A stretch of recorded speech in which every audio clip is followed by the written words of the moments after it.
नमस्कार, पंचतत्व देख रहे हैं आप और मैं हूं आपके साथ कोमल। राजस्थान से लेकर तेलंगाना तक रविवार को आए चुनाव नतीजों ने कई नेताओं को भविष्य की नई राह दिखाई है, तो कुछ के लिए ये डेड एंड जैसी स्थिति बन गई है। अपने अपने राज्यों के टॉप नेता रहे इन लोगों की उम्र 70 के करीब है और 5 साल बाद होने वाले अगले चुनाव तक क्या स्थिति होगी उसके बारे में कुछ कहा नहीं जा सकता।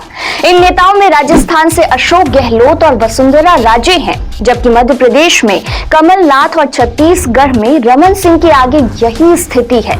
वहीं तेलंगाना में केसीआर के आगे भी ये संकट पैदा हो सकता है। वसुंधरा राजे को भाजपा ने इस बार सीएम फेस घोषित नहीं किया था, इसके बाद भी भाजपा ने 115 सीटें जीत ली है। खुद वसुंधरा राजे ने पीएम नरेंद्र मोदी को जीत का क्रेडिट दिया है। इस बीच राजस्थान में सीएम पद को लेकर कई नाम चर्चा में है। इनमें महंत बालक नाथ, गजेंद्र सिंह शेखावत, अर्जुन राम मेघवाल और सतीश पुनिया जैसे नेता चर्चा में है। ऐसे में वसुंधरा राजे के भविष्य को लेकर सवाल उठना लाजमी है। उन्होंने खुद चुनाव प्रचार के दौरान अपने बारे में कयास पैदा कर दिए थे, जब उन्होंने कहा था कि उनके बेटे दुष्यंत सिंह सांसद के तौर पर अच्छा काम कर रहे हैं और उन्हें झालावाड़ को लेकर चिंतित होने की कोई जरूरत नहीं है। 70 साल की हो चुकी वसुंधरा राजे यदि सीएम नहीं बनती हैं, तो आगे उनके लिए क्या अवसर होंगे ये कह पाना भी मुश्किल है। मध्य प्रदेश के विधानसभा चुनाव में कांग्रेस ने कमलनाथ को ही आगे करके चुनाव लड़ा था। वो पूरे कैंपेन में सबसे आगे रहे, लेकिन नतीजा बेहद निराश करने वाला रहा।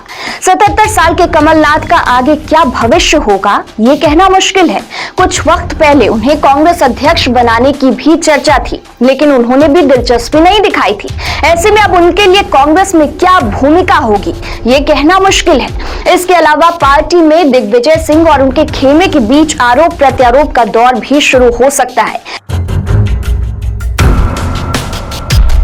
राजस्थान में बीते 5 सालों में अशोक गहलोत ने सचिन पायलट से अदावत के बीच ही सरकार चलाई थी। फिर चुनाव हुए तो उसमें भी इसका असर दिखा। अब नतीजे सामने हैं और अशोक गहलोत सत्ता से बेदखल हो चुके हैं। उनकी उम्र फिलहाल 73 साल है और सचिन पायलट को हाईकमान ने जिस इंतजार की बात कही थी वो शायद 5 साल बाद पूरा हो जाएगा।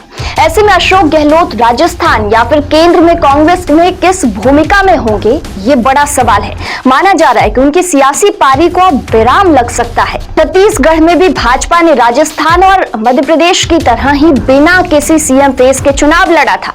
इसके बाद भी चौंकाने वाले नतीजे आए तो क्रेडिट पीएम नरेंद्र मोदी और केंद्रीय नेतृत्व को ही दिया जा रहा है। इस बीच सवाल ये है कि 15 सालों तक सीएम रहे रमन सिंह का अब क्या होगा। उनका नाम सीएम के लिए भी चर्चा में है, लेकिन पीएम मोदी जिस तरह नए प्रयोग करते रहे हैं उसे देखते हुए उनकी भूमिका को लेकर कयास भी खूब है। फिलहाल उनके लिए राह बहुत आसान नहीं लगती। तेलंगाना के गठन के लिए आंदोलन चलाने वाले केसीआर को 10 साल बाद सत्ता से बेदखल होना पड़ा। केसीआर को खुद ही अपनी सीट पर मात झेलनी पड़ी और कांग्रेस को जीत मिली। 69 साल के केसीआर 10 साल सीएम रहे हैं और अब अगली बार चुनाव तक उनकी उम्र 74 साल हो जाएगी। ऐसे में ये देखना होगा कि आगे की लड़ाई के लिए वो बेटे को तैयार करते हैं या फिर खुद राष्ट्रीय राजनीति की ओर रुख कर बेटे को राज्य में मौका देंगे। फिलहाल के लिए वीडियो में इतना ही, और भी ऐसी खबरों के लिए देखते रहिए पंचतत्व। नमस्कार।